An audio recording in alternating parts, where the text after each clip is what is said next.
생산자 물가지수가 예상치보다 발표가 조금 더 높게 나왔다. 그러니까 무슨 얘기냐면은 이전 대비해서는 낮게 나온 것을 중요시 저는 놓고 봅니다. 예측치, 물론 이제 컨센서스 예측 범위보다 높으냐 낮으냐도 굉장히 민감한 내용이 되는데, 저는 이런 지표를 놓고 볼 때에는 추이 추세를 놓고 봐요. 그렇기 때문에 이전 대비해서 추이 추세가 우리가 원하는 하향 추세 기준이냐 이걸 보는 거지, 예측 보면 맞을 수도 있고 틀릴 수도 있잖아요. 물론 이제 실적을 놓고 볼 때 컨센서스 대비해서 올랐냐 내렸냐, 이제 어닝 서프라이즈냐 어닝 쇼크냐 이런 부분도 굉장히 뭐 중요시 놓고 봅니다만, 하여간에 결론적으로 지금 기준의 흐름에 있어서는 일단 생산자 물가지수 예상치보다 높게 나와서 긴축에 대한 우려감이 커져 있다. 뭐 이런 식으로 이제 그 지표 나오기 전에 해석이 됐었고, 선물 쪽이 실질적으로 약세 전환이 되기도 했어요. 그리고 지금도 이제 뭐 변동성이 혼조세, 다우지수는 이제 0.42% 강세인데 뭐 나스닥이 0.14 마이너스로 반전되는 그런 혼조세가 나오고 있어요. 근데 결론은 PPI가 나왔어요. 뭐 내일 아침에 기사입니다. 내일 아침에 기사. 시장이 강세로 끝났다. 그럼 뭐라고 나오냐면은 PPI가 나왔는데 전년 대비해서 8.5%로 나왔다. 물가 상승률이 생산자 물가 상승률이 생산자 물가 상승률이 8.5%로 나왔다. 뭐 이렇게. 그런데 이 8.5%가 전월 대비해서, 그러니까 추이 추세로 놓고 볼 때에는 하락의 추세이다. 하락 추세가 지속됐다. 금리 인상의 효과가 있었다. 그래서 시장이 강세를 떴다. 시장이 강세로 이제 마감이 되면 그렇게 나올 거고. 만약에 시장이 약세로 끝나요. 그러면 약세로 끝나면 뭐라고 나오냐면은, 이야 이거 큰일 났네. 예측치를 또 넘어섰어. 예측을 넘어서 가지고 이거 굉장히 가파른 금리 인상을 진행하는 거 아니야? 다 노출된 거예요. 그러니까 아침에 뉴스를 보시고 그것에 대한 해석을 하시려고 하지 마시고 푹 주무시되 원래 여러분들이 가지고 계시던 기준대로 해석을 하십시오. 그 기준대로 해석이 어렵다면은 윤정두가 해석해 드리면 돼요. 그죠? 윤정두가 해석해 드리면 됩니다. 그래서 뭐 CPI가 이제 원래는 CPI가 먼저 나오는데 이번 달은 CPI가 늦게 나와요. CPI가 나오는 것을 이제 더 중요시 놓고 보겠다라는 것이 이제 뭐 시장의 해석이고, 또 CPI 위주로 보는 건 맞는데 둘 다 똑같이 보는 거예요. 그래서 이미 윤정두는 에이 이까이 거 뭐 이미 다 반영돼 있는데 뭐 이렇게 해석을 많이 해드렸어요.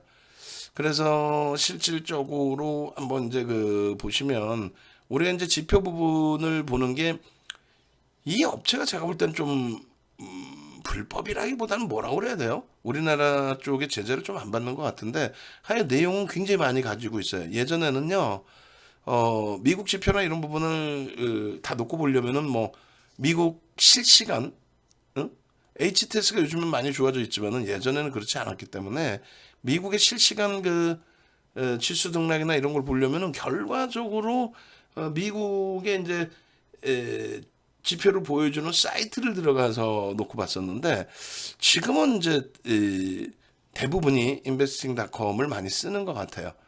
제가 알기로는. 그리고 굉장히 많은 데이터들이, 어마어마한 데이터들이 많이 있습니다. 근데 이쪽을 이제 제가 조금 업체가 이상하다 이렇게 표현한 이유 중에 하나는, 이 업체가 뭐 한국경제TV도 나와요.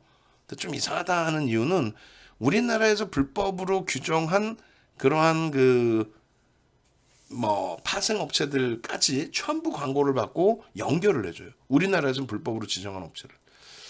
그래서 아니 뭐 그런 부분이 있다. 어쨌든 우리는 지표만 이렇게 보시면 되는 거죠. 그러니까 지표 부분을 이제 오늘 기준에 일반적으로 놓고 보는 부분은 이제 생산자 물가지수는 근원을 보지는 않아요, 사실은.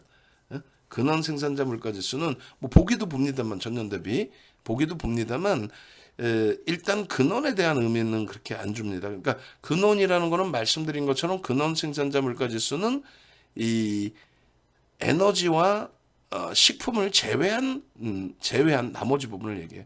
에너지와 식품을 제외하는 거는 이제 공급자에 의해서 변동성이 크게 확대될 수 있기 때문에 지표로서의 산정 가치가 좀 애매할 수 있어서 그걸 빼고 보는 거. 전체를 다 놓고 보는 거는 이제 전체 생산자 물가 지수. 근데 저는 생산자 물가 지수는 식품과 에너지를 뺀 부분이 아닌 전체를 넣은 부분을 논합니다. 왜냐하면 생산자는 어차피 이제 뭐 에너지 가격이나 이런 부분이 다 봐야 될 부분으로 형성이 되니까요. 예측 범위가 7.3이었는데 예측 범위가 근데 예측 범위 대비해서 실제는 조금 낮게 나왔어요. 이 부분은 이제 지표 제가 다시 한번 확인해 볼게요. 왜냐하면 지금 그래프상의 내용하고 조금씩 차이가 있어요. 그래서 그건 다시 제가 확인해 보도록 하고 그리고 근원이 아닌 그대로의 생산자 물가지수 부분 전년 대비 원래 이제 전월 대비해서를 놓고 봐야 되는 게 옳은데 뭐 일반적으로 이제 쉽게 보는 방법이 전년 대비해서의 기준을 잡습니다. 근데 여기서 이제 전년 대비해서 이렇게 놓고 보시면 결론적으로 우리가 이제 22년도 1월 달의 기준이 언제면 여기거든요. 여기 9.8 여기 그러니까 여기 그러니까 줄을 제가 여기서 이렇게 그어드릴게요. 여기가 이제 그 1월 달입니다. 여기가 그죠? 그렇게 해서 이제 매달 나오니까 10개 전 딱 여기가 이제 1월 달입니다. 9.8이었어요. 그러니까 여기까지 올라와 있을 때 그러니까 이렇게 가파르게 올라와 있을 때 생산자 물가 지수가 저때 잡아줬으면 돼. 저때 금리를 좀 올려줬으면 된다는 거지. 근데 이제 저때 이제 그 대통령 선거 끝나고 신임 대통령이 경기부양책을 이제 경기부양책을 공약으로 내놨기 때문에 양쪽 진영 다 민주당 공화당 다 그래서 이제 자금을 뿌려야 돼요. 그래서 2조 달러를 뿌리기로 했죠. 결국은 뿌렸어요. 그걸 뿌리기에 앞서서 경기가 굉장히 빠르게 회복이 됐고 뭐 어찌됐건 빠르든 늦든 하여 경기가 회복이 돼서 인플레이션이 조금씩 우려되니까 금리를 조금씩 올려서 대처해야 되겠습니다. 이렇게 얘기할 수가 없었던 상황인 거죠, 사실은. 그리고 이제 그게 큰 문제가 되진 않고 지금 이제 조금 고통이 있더라도 뭐 금리 인상을 단계별이 아닌 뭐 공격적으로 단행하면 어차피 인플레이션 잡히니까 그러면 이제 경기가 좀 일시적으로 둔화될 수 있어도 크게 문제는 되지 않으니까 저렇게 가파르고 올라오고 있는데도 불구하고 잘 기억해 보시면 괜찮아. 아예 걱정 없어. 긴축 천천히 하지 뭐. 이렇게 됐어요. 그렇잖아요. 그래서 9.8까지의 기준이 올 1월 달. 올 1월 달의 기준은 미국 증시가 사상 최대치 신고가 랠리를 지속하고 있을 때. 그게 올 1월 달까지예요. 그래서 올 1월 달 대비해서 요만큼 더 올라왔는데 가파르게 올라온 거는 여기서 이렇게 가파르게 올라온 거고 요만큼 더 올라온 건데 이걸 가지고 굉장히 큰 조정이 나왔다. 근데 굉장히 큰 조정이 나왔는데 지금까지도 PPI가요? CPI가요? 큰일 났어요. 이게 말 같지도 않은 소리잖아. 근데 왜 거기에 민감할까? 그 내용은 금리를 공격적으로 올렸는데도 이게 빠르게 안 내려오니까 이제 그거에 대해서 야 빨리 내려와 이런 얘기를 하는 거예요. 이해되세요? 그냥 왼쪽 거 보시면 무지하게 가파르게 올라올 때 1월 달까지도 사상 최대치 신고가를 나타내고 그리고 추가적으로 좀 더 올랐다가 그걸 결국은 금리를 올리면서 금리를 급격히 올리면서 어찌됐건 생산자 물가 지수는 잡혔단 말이야. 그리고 오늘 발표 나온 것도 예측 범위 대비해서 살짝 올라왔지만 이전 결과 대비해서는 낮아졌다라는 거죠. 그럼 잡혀가고 있다라는 거예요. 잡혀가고 있다. 그리고 올 1월 대비해서도 잡혔다. 그리고 이게 이제 조금 더 안정화가 되면 무난하다. 문제될 내용이 하나도 없어요. 물가 상승률이 너무 가팔라서 인플레이션의 우려감이 불거지고 인플레이션이 계속 지속되는데 경기가 둔화되는 과정에 인플레이션이 지속되면 스태그플레이션이 나올까봐, 그건 남미의 얘기죠. 그럴까봐 이제 우려했던 부분이지, 실질적으로는 금리를 올려야 될 만큼, 또 금리를 가파르게 올려야 될 만큼 인플레이션이 셌다라는 거는 물가가 그만큼 강세를 떴다는 거고, 물가가 강세를 떴다라는 거는 소비가 그만큼 크게 형성됐다라는 거고, 소비가 크게 형성됐다라는 거는 돈의 힘이든 뭐든 경기가 개선됐다는 거죠. 그게 이제 부익부 빈익빈으로 형성이 될까봐, 응? 잘 버는 쪽은 엄청나게 쓰고 못 버는 쪽은 지금 이제 뭐 한 끼 밥도 먹기 어려운 물가 상승 때문에, 아 무슨 뭐 우리 동네는 짜장면 비싼 데는 9천 얼마 7,500원인가? 아니 엊그저께 5,000원 하자. 네, 제가 착각하고 있는 건가? 하여간에 뭐 엊그저께 뭐 5, 6,000원 6,000원 하지 않았네. 7,500원인가 해요. 응? 짬뽕은 더 비싸. 야, 그러니 이렇게 인플레이션이 날 정도로 경기가 가파르다기보다는 하여간에 경기가 굉장히 좋아졌던 거고, 좋았던 거고, 돈이 많이 불려졌던 거고, 소비가 계속 늘어났던 거고, 그것을 이제 감당하기 어려우니까 이 상품 가격이 올라간 거였죠. 그 부분을 이제 잡으려고 하는 이유는, 계속 이렇게 되면은 잘 버는 쪽은 계속 쓰겠지만 못 버는 쪽은 이건 죽어나가는 거예요. 그래서 물가를 잡아주는 거예요. 이해되세요? 처음부터 잘 생각을 하셔야 된단 말이에요. 왜? 뭐가 문제여서? 왜? 어떤 게 문제인데? 무엇 때문에 금리를 가파르게 올리는 것이며, 가파르게 금리를 올리는 이유가 무엇이며, 그리고 그렇게 가파르게 금리를 올렸을 때 뭐가 문제가 되느냐의 기준을 잘 고민을 하셔야 된다는 겁니다. 고민해보니까 결과는 뭐예요? 윤정두가 결과 뭐라 그래요? 아무런 문제 없다. 경기가 너무 좋아서, 응? 너무 한쪽으로 제가 치우쳐서 얘기하지만은 돈을 많이 뿌려서, 어찌됐건 돈을 많이 뿌려서 소비가 급격히 증가해서, 그래서 물가가 올라가는, 그게 너무 가팔랐는데, 그걸 지금에 와서 야 뭐 가파르다, 에이 진짜 확 그냥 막 그냥 눈으로 보이는 것만 믿으시라 그랬잖아요. 어? 생산자 물가지수 2021년도에 다 치고 올린 거지 올해 올라온 거야? 올해 올라와서 문제가 됐어요? 저거 치고 올라올 때 결국은 어떻게 됩니까? 저거 치고 올라올 때 시장은 사상 치듯이 랠리였잖아요. 어? 내일 기준에 CPI가 발표가 돼요. 소비자 물가지수가. 그 소비자 물가지수에서 이제 근원 소비자 물가지수와 그리고 일반 소비자 물가지수가 있습니다. 근데 근원 소비자 물가지수는 변동성이 큰 에너지와 식료품을 제외한 게 근원이에요. 사실은 이 근원을 놓고 보는 게 소비자 물가지수는 맞아요. 굳이 이제 에너지와 식료품 별도로 보면 되거든요. 생산자 물가지수는 그게 이제 꼭 필요한 필수 요건이니까, 공장 돌리려면 뭐 원유도 필요하고. 근데 이제 소비자 물가지수는 그게 이제 제한적인데, 어찌됐든 소비자 물가지수 전체, 에너지 가격까지 싹 집어넣어 버린, 그걸 보고 호들갑을 떨었단 말이에요. 그래서 윤정두가 아니 왜 그걸 놓고 봐? 에너지 가격을 빼고 봐야지. 근데 아니야 그러면서 뭐 우크라이나 어쩌고 저쩌고 이상한 소리들을 했는데, 결론적으로 얘도 똑같습니다. 지금 2022년 1월 달의 기준이 요자락이란 말이에요. 요자락. 그때가 7%였어요. 다시 얘기해서 요자락이 2022년도 1월입니다. 여기가 요자락이 7%. 이 7%까지 형성이 되어 있을 때 시장은 사상 최대치 폭등 랠리가 여전히 나오고 있었어요. 2021년도에 긴축 안 해요? 긴축해야 되는 거 아니에요? 긴축하세요? 이렇게 얘기했더니 뭐라 그래요? 긴축하세요. 그랬더니 아니 바이든 대통령이 취임하고 2조 달러 경기 부양책 돈을 뿌려야 되는데, 아이고 지금 긴축해야 될 정도로 너무 물가가 가파르게 소비가 너무 가파르게 형성됐어요. 이럴 수는 없잖아.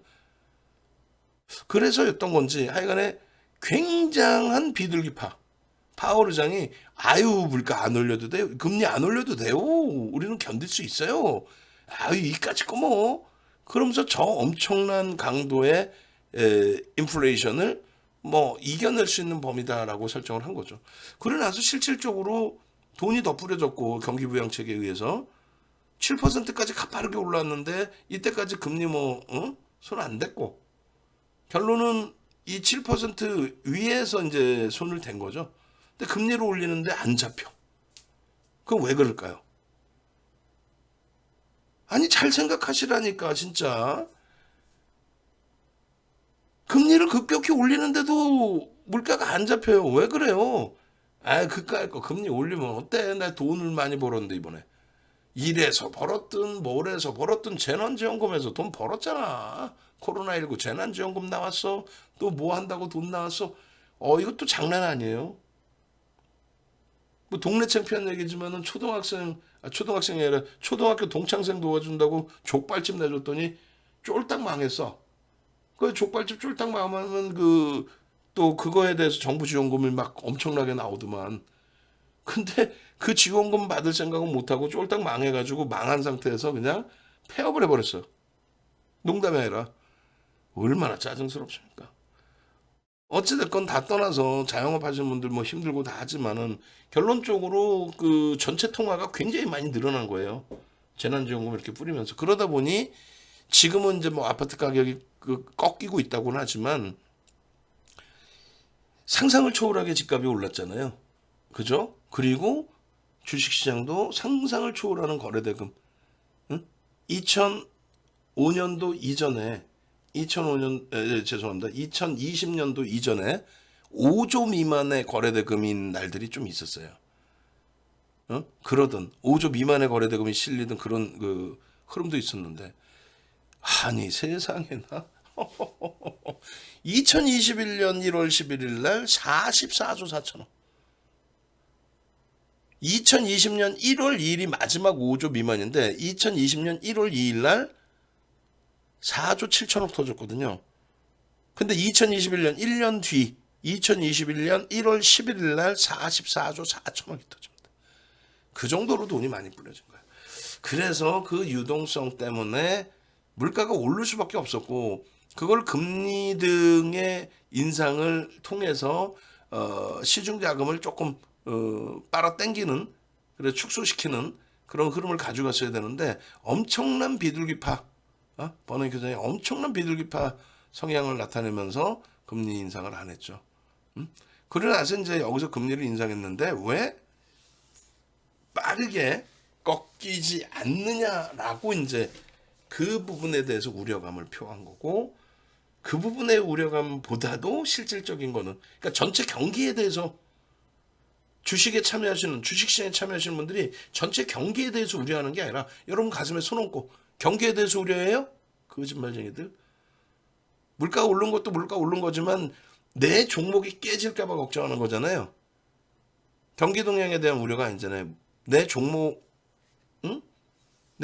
깨질까 봐 그런 거 아니야. 그러니까 결론적으로 내 종목이 깨지는 걸 떠나서 객관적으로 보시란 말이에요. 결론은 어떻게 됐어요? 그래서 잡혀있죠? 잡혀있단 말이에요. 결국은 생산자 물가지수는 이렇게 해서 다 잡혔고요. 다 잡혔어요. 예상치보다 뭐 0.1포인트 더 위에 형성돼서 8.5로 나왔다? 전월 대비해서는 전월의 전년 동기 대비해서 기준 대비 낮아졌죠. 근데 이제 지난번에 가파르게 미국장이 반등이 나오다가 미국장이 가파르게 반등이 나왔습니다. 6월 말 7월 저점을 찍고 가파르게 반등이 나오다 급격하게 조정 폭락이 연출된 이유. 폭락이 연출된 이유는 뭐예요? 이번에는 그 전에는 뭐 에너지도 봐야 된다 이렇게 해가지고 일반 소비자 물가를 놓고 봤었는데 일반 소비자 물가 지수는 어찌됐건 꺾였잖아요. 근데 이번에는 또 말 같지도 않게 근원 소비자 물가 지수를 봐.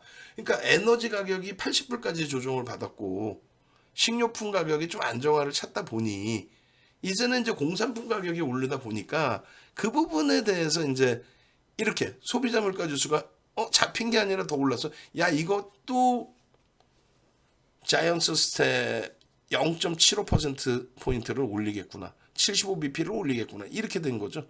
그냥 올리면 올리는 거죠. 사실은 문제는 없어요. 사실 금리 75bp 올려가지고 문제되는 거 있어요? 어? 문제되는 거 없잖아. 없는데 주식시장이 이제 흔들리니까 짜증나는 거고, 실질적으로는 75bp를 올렸을 때 경기가 둔화가 아닌 침체가 될까봐 소비가 급격히 둔화돼서. 근데 어떻게 나왔어요? 저거 저렇게 나오고 시장 폭락하는 과정 속에서 소매 판매가 증가해서 소매 판매가 증가했어요. 지표 끝내주는 거지. 거기다가 또 무역수지, 미국의 기준에 무역수지가 무역 적자가 축소가 됐어. 왜? 강달러 때문에. 얘네들 지금 강달러 가는 이유가 뭐예요? 지금 우리나라 원화에 대해서만 강달러야? 웃기죠.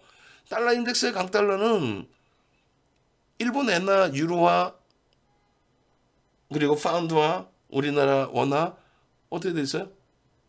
일본 엔화가 월등한 약세인 거고 나머지는 비슷한 수준의 약세입니다. 그러니까 우리나라만의 문제는 아니에요. 그러면 지금 미국 민주당 정부가 강달러를 선호하는 거죠. 남들 다른 국가들 죽거나 말거나. 그게 원래 공화당이 쓰던 정책인데 그런 정책은. 그래서 이제 공화당 때 대통령들이 조금 글로벌 시장에서 친화적이지 못했던 거죠. 누구? 아버지 부시, 아들 부시, 트럼프 대통령. 그들은 미국 내에서도 손가락질 받는 대통령이냐? 아니에요. 많은 존경을 받아요. 트럼프 우리나라에서 약간 정신이 이상한 사람으로 특히 케이블 TV 같은 경우 제재가 덜하다 보니까 정신 나간 친구들 나와갖고 트럼프 미쳤다고 병원 보내야 된다. 이 또라이 지 경험이 없이 그냥 몇몇 언론에 대한 얘기를 하는 거예요. 미국 1등 국가의 1등 국민들이 선거를 통해서 뽑은 대통령이 그게 이상한 사람일 것 같아요? 지금도 트럼프 대통령의 공화당 쪽에서의 인지도는 상당하죠. 이번 중간선거에서도 마찬가지 그 영향력이. 어찌됐건 지금 뭐 지표를 놓고 보시는 건데 저렇게 지표가 이제 공산품의 가격 인상 때문에 올라갔어도 소매 판매가 증가하고 또 무역 적자가 축소되고 이런 내용들 또 고용에 대한 지표 실업률이나 이런 부분도 여전히 긍정적이고 그러니까 지표는 나쁘지 않아요. 에? 지표는 나쁘지 않습니다. 그래서 그게 이제 와닿지 않으시더라도 어차피 이제 시장 지수를 보면서 해석을 하면은 그게 현실적으로 좀 나타날 겁니다. 자, 그래서 뭐 내일 또 CPI, PPI 이야기를 하겠지만 저는 그 전부터 말씀드리는 거예요. CPI에서 PPI에서 두 가지.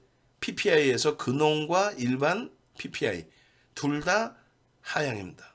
그리고 소비자 물가 지수에서는 근원을 놓고 보는 게 맞긴 맞아요. 그런데 그 전에는 근원을 안 보고 에너지까지 포함시킨 사료까지 음식료까지 다 포함시킨 쪽을 놓고 봤었는데 그 근원이 아닌 일반 소비자 물가 지수는 하향이 맞습니다. 더디더라도 하향.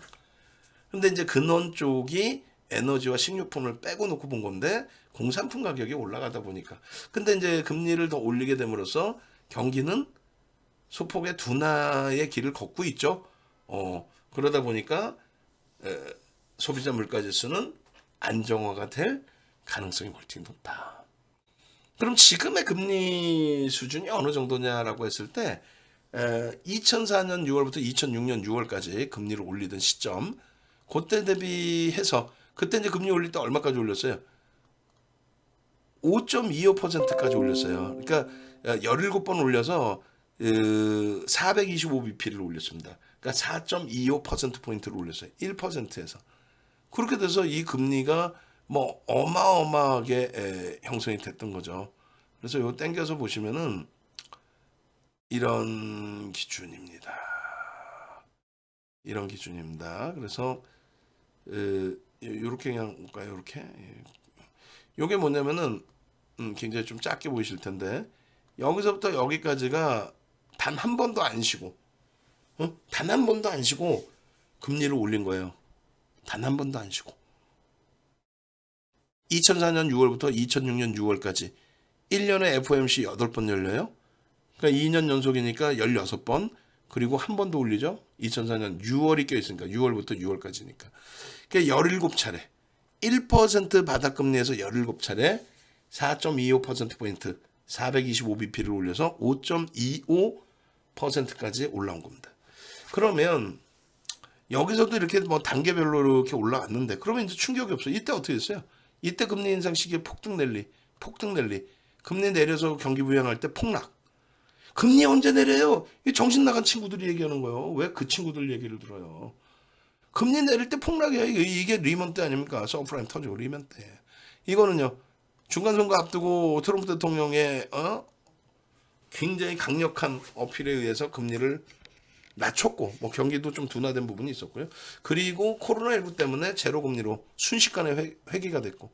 근데 코로나19 때도 지금이랑 비슷하게 지금보다 강하게 여러분 코로나19 공포감이 앞서긴 합니다만 박수치고 좋아하십시오. 초대박입니다. 분명하게 경기 부양책 나옵니다. 코로나19 때문에 위축된 경기를 살리기 위한 부양책이 나올 겁니다.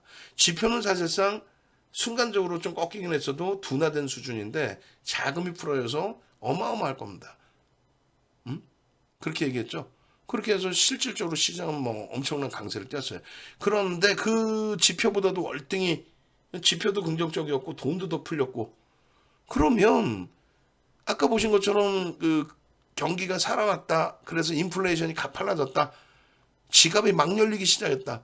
그러면 작년 1월부터 지금까지 금리를 올렸으면 어떻게 될까요? 작년 1월부터 그럼 작년 FOMC에 몇 번 열려요? 8번. 올해 몇 번 열렸어요? 6번. 14번 열렸죠?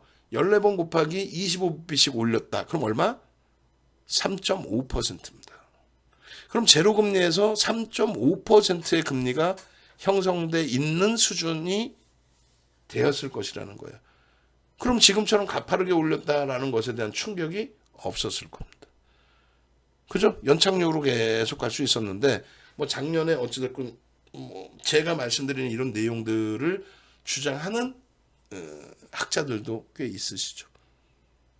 결론은 어차피 올리는 과정 속에서의 금리가 가파르게 올려지게 됨으로써 전년 그리고 올 1월 달까지 랠리를 망치겠던 거고 가파르게 올리게 되면서 그 속도 조절 때문에 차익 실현 욕구가 굉장히 크게 나온 거고 금리를 내려서 경기를 부양할 정도의 지금 경기가 안 좋은 게 아니라니까요. 경기 좋은데 자꾸 금리 올리고 그러니까 뭐 부정적인 얘기를 하는데 긍정적으로 해석을 하십시오. 그러면 이제 시황은 끝났어요. 시황은 나쁜 게 없다. 농담하는 게 아니라 시황 나쁜 게 없다. 환율이 개판이면은 그러면은 원화 약세 수혜주를 보시란 말이야. 원화 약세 수혜주는 뭐예요? 대표적으로 수출주잖아. 수출주를 보는 거예요. 그럼 환율이 어마어마하게 강세를 띈다. 초강세를 띈다. 언제? 2007년도에 900원이 이탈됐어요. 금리를 올리면 달러가 강세를 띈다. 어디서 그런 말 같지도 않은 소리 하고 있어. 이때 이렇게 올릴 때 금리가 올려질 때 달러 강세를 뗐어요? 우리나라 원화 여기 이때 당시에 900원 이탈했다니까 900원? 그럼 원화가 900원을 이탈하고 앉아있는데 그러면 무슨 삼성전자를 사? 현대차를 사? 정신 나갔어요? 그럴 땐 뭘 사요? 달러 부채가 많은 거 대한항공 같은 거 비행기 자기 돈으로 살 수 없잖아요. 그래 자금 조달해서 샀죠. 달러 빌려서 샀잖아. 이자 비용이 어떻게 돼? 이자 비용이 원화가 강세를 띠니까 이자가 1달러에서 그러면 지금이면 1,400원을 이자를 줘야 되는데 저 당시엔 900원이었으니까 900원까지 깼으니까 그럼 1달러 900원 주고 사서 이자 갚아. 얼마나 좋았겠어? 원화 강세 또 내수주들 원재료를 수입해서 내수로 사용하는 중개무역이 아니라 내부에서 소진시키는 그럼 원화 강세니까 원래 비용 대비 만약에 원유 1리터에 1달러에 사왔다면 1달러 1,400원 주고 지금 사는 게 아니라 그때 당시 900원 주고만 사오면 되니까 내수주들 좋을 거 아니야. 원재료 수입해서 파는 쪽은. 그죠? 그렇게 생각하시면 돼요. 왜 달러가 강세라고 해서 문제가 돼? 원화가 1,400원 이탈됐다고 해서 그게 엄청난 문제가 된다? 그럼 우리만 문제되나? 파운드와 지금 사상 최저치로 깨져 있고 유로와 마찬가지고 그런데 엔화가 더 약세. 그러니까 시황은 이렇게 물고 늘어지면 끝도 없어요. 시황에 대한 전략의 내용은 나중에 여러분들이 한 번 더 보세요. 그리고 그 시황 범위를 지금 자료가 있을려나 모르겠어요. 그 제가 지금 회사 컴퓨터가 아니에요, 사실은. 그러다 보니까 시황 자료가 한번 찾아보자. 시황. 여러분들이 힘들어하실 때마다 우리는 시황에 대해서 엄청나게 자주 올려드렸단 말이에요. 특히 이제 주말 방송 할 때마다 시황에 대해서는 아주 자세히 올려드렸었습니다. 그래서 그 시황 부분을 어디서 찾아볼까나 여기 이제 자료가 있긴 한데 왜냐면 그 시황 전략 자료를 좀 나누어 드리려고 그래요. 그래서 여러분들이 그 시황 자료 좀 보시고 시장에 좀 대처하실 수 있게끔 그 시황 부분을 안 되겠다. 뭐 지금 찾아가지고 뭐 자료 뽑아내서 드린다는 자체가 애매하고 그냥 주력주 기준에 설명을 드릴게요. 그렇게 해서 일단은 시황 부분의 CPI, PPI에 대한 해석은 방금 말씀드린 것처럼 윤정도는 긍정적으로 해석을 한다. PPI는 다 잡혔고 하향 추세로 PPI는 생산자 물가지수는 그리고 CPI는 근원이 가격 반발력이 반등이 있었는데 이번에도 만약에 올라오면 엉엉엉 우시기보다는 야 여전히 경기가 좋아. 야 여전히 저렇게 소비를 많이 해. 야 경기가 좋구나. 좀 부정적으로 생각하시려면 돈이 많이 풀렸었구나. 어찌됐건 뭐 돈 시중에서 잡아 당겨서 안정화 찾겠다는데 왜 뭐가 걱정이야? 됐죠?